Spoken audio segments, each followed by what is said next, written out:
This tube is a air conditioning tube, copper, skip finned, 28 wall, 3/4 OD. I'm in the tube.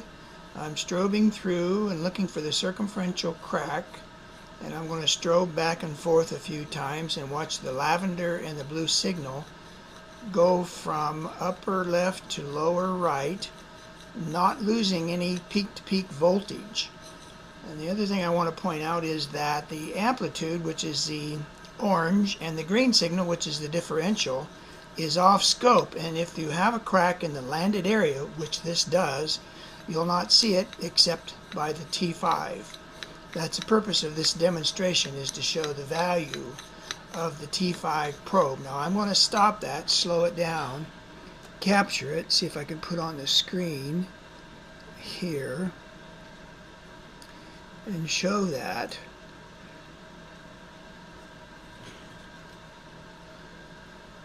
This will be the amplitude signal. This right here is saddle damage of 10 thousandths. My differential is the green. It goes off scope, saturates. This is 2K. Differential is 20K. For the T5, this is 20K signal, and this is 2K signal. So I've got the amplitude, or the absolute signal, in the low frequency TK, T5, the same frequency, and the differential in the high frequency T5 at the same frequency. So both coils are run in differential mode using the same frequency that you use for the differential, making the test simple and able to be used on any piece of test equipment. Strobe back through, and the signals that I'm looking for right now are these right here, T5, and they go back and forth through, so they're not going to miss any defects. So when you're testing with the T5 and the improved differential set of coils, you're going to be able to document your report based on previous reports for defect analysis, trends, and you're not going to miss any defect from tip to tip, which is why it's called T5 hybrid. T5 stands for tip to tip testing, tube testing, tip to tip, and the hybrid part is the also the differential pair, coil pair, in the same housing.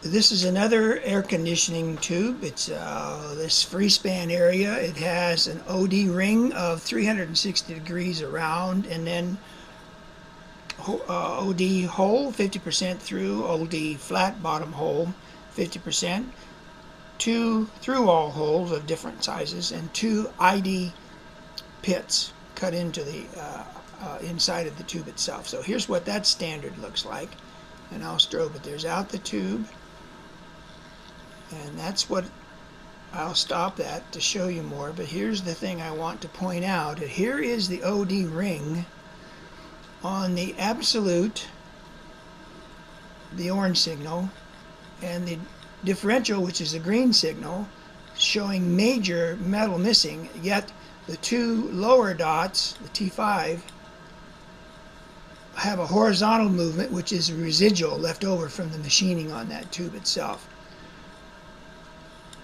And so it completely subtracts all the metal missing. It's 360 degrees around, and if that was a support signal, that also would be erased. I'm going to go out the tube, bring it back, and strobe it. Capture that signal. Let's see if I caught it. Yes, I did.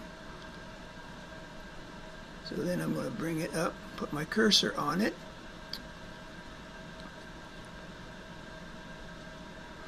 Okay, I'm going to narrow my window.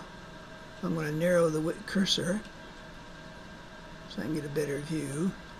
And I'll move it back down to the beginning. Okay, you can see on the scope that this is the amplitude signal of all the OD metal missing showing up at 20% on the differential, and the two T5 coils staying on screen and visible, being able to look at whatever's there on the screen. So as I go through, and there's about 1.5 inches difference between the coil pair, so there's a 50% through-wall hole on the OD side showing up on the amplitude and the differential, and slightly further you'll see that show up on the T5. As I go further into it, we have a through-wall hole showing up here and here, and will be showing up also here. And as I go through the other defects, watch the green signal. That's another through-wall hole on the amplitude and the differential, showing that standard and its total. So as I strobe through it quickly, all the defects show up, except the 360-degree OD ring, and it does not show up, which is the purpose of the T5 set of coils.